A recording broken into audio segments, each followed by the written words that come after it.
It's time to go sky high.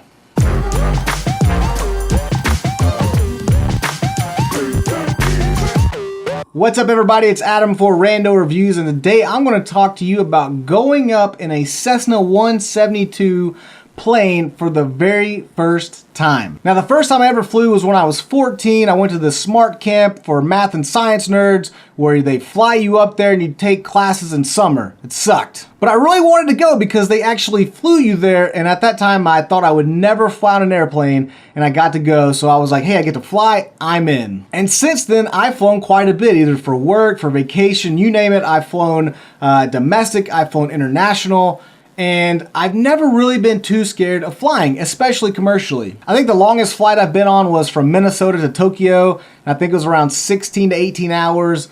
Definitely one of the worst times of my life. It was the most boring experience because long international flights are zero, count them, zero fun. Even when I would be on these planes, I would hit turbulence or something like that. It never really worried me. There was one time we were flying to Dallas, and we were thinking, man, this flight's taking a really long time. And then the captain came on and said, ladies and gentlemen, we're going to be arriving to Dallas a little late. One of our engines went out, so we were flying at half speed. That was a little concerning. One time I had to fly back from Detroit, which was delayed for about 12 hours because of a blizzard coming through, and the plane was rocking so much when I got on, I seriously just sat down, buckled my seatbelt, and just put my head down and just said, if I go out tonight, at least I'll go out asleep.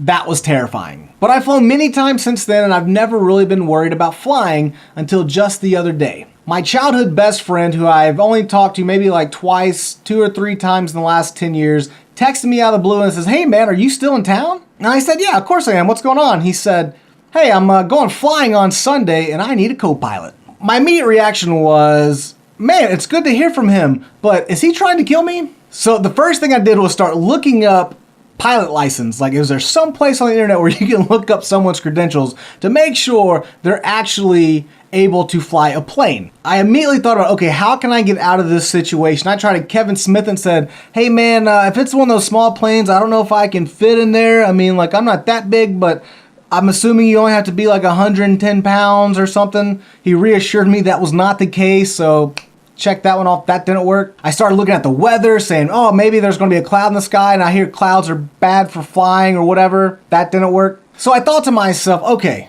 are you going to be a little pansy and back out of this, or actually do something that scares you a little bit and something that you will probably never get a chance to do again? So I told my wife about it, and I said, okay, I'm going to say yes. Sent him a text, said, I'm in, man.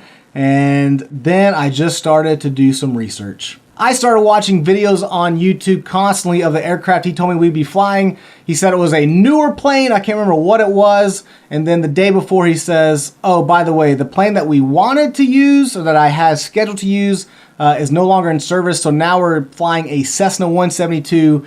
And he says, here's the exact quotes, it's an older bird, but she'll fly. The plane was actually made in 1972. That was the year model it was, or maybe it was 1974. I mean, who cares? It was from the 70s, and you're going, there's not many 1970s cars on the road. Are we sure that this plane's going to be okay? So I started watching YouTube video after YouTube video of people flying the Cessna 172. Saw people landing a engine failured Cessna 172. So I watched the good and the bad, trying to psych myself up. So if something went bad, I would somehow at least know what to do, or at least know somewhat more of what to do. I just wanted to be prepared because I was scared shitless. But now that I'm back from my trip, let me just tell you, the buildup was the worst part. When I got to the place, he eased my worries about flying and tell me like how long he's been flying and that kind of stuff. He showed me when he did his first solo trip.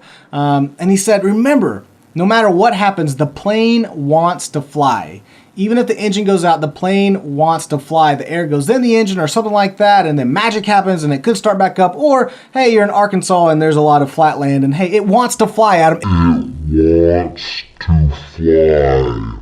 He showed me all the ins and outs of the plane from the outside, did the pre-inspection, said, okay, this is why we're checking this is why we're checking this, okay, this is good, this is good. And that kind of eased my worries before we got in there that, okay, he knows what he's doing. This is, like I said, my best friend from childhood. he's got this. We're going to be okay. In my head, I was thinking, okay, we're in this super tiny plane.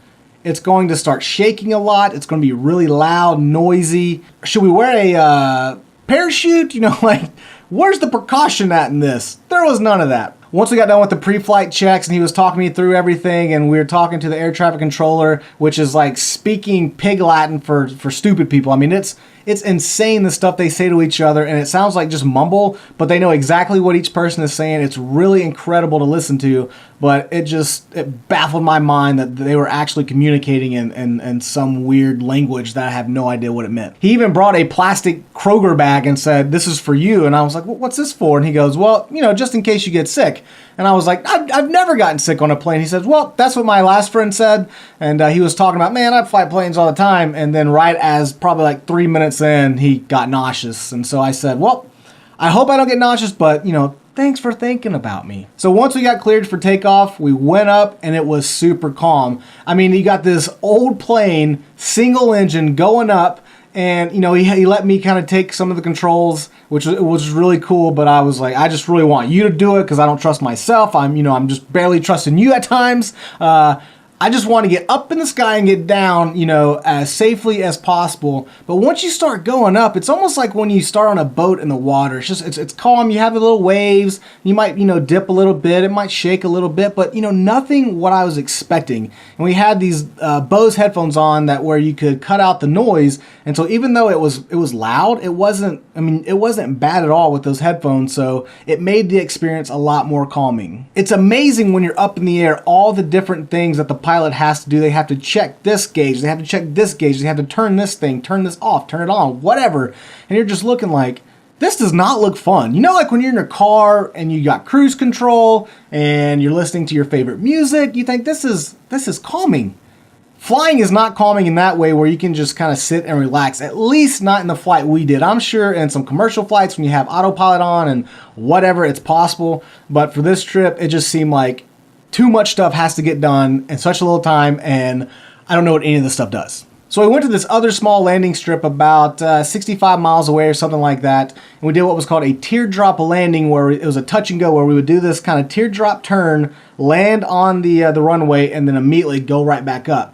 And so this was on Petit Jean Mountain. Now, Petit Jean Mountain has this cliff at the top that we had. That's where we did our turn, and that was the first time where we did that turn where some air got underneath the aircraft and it kind of jumped a little bit and jerked, and that's where my butthole puckered so fast. But that was really the only scary part. Once we started landing, we hit the runway and then we floored it again and went right back up, and man, it was incredible. Let me tell you, the scenery. Then we followed the river back, and just, it was so cool. I was shocked at how much fun I was having. We got back, we landed the aircraft, we kind of reminisced about the past, and, you know, I thought to myself, I can see how this is addicting for a lot of people. I can see why he enjoys this so much. I mean, flying, especially when you're the pilot and you're just, it's just you and the aircraft. There's no, flight attendants. There's no people hitting your seat.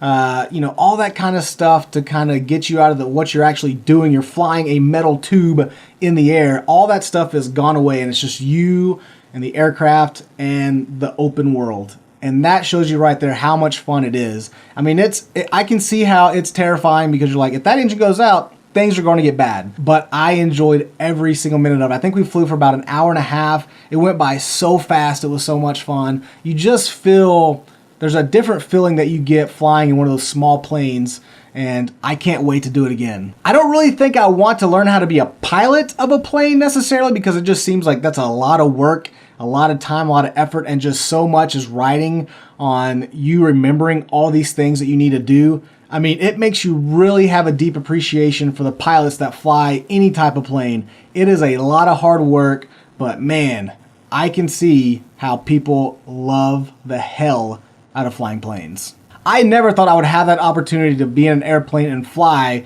in a small Cessna 172 like I did that day.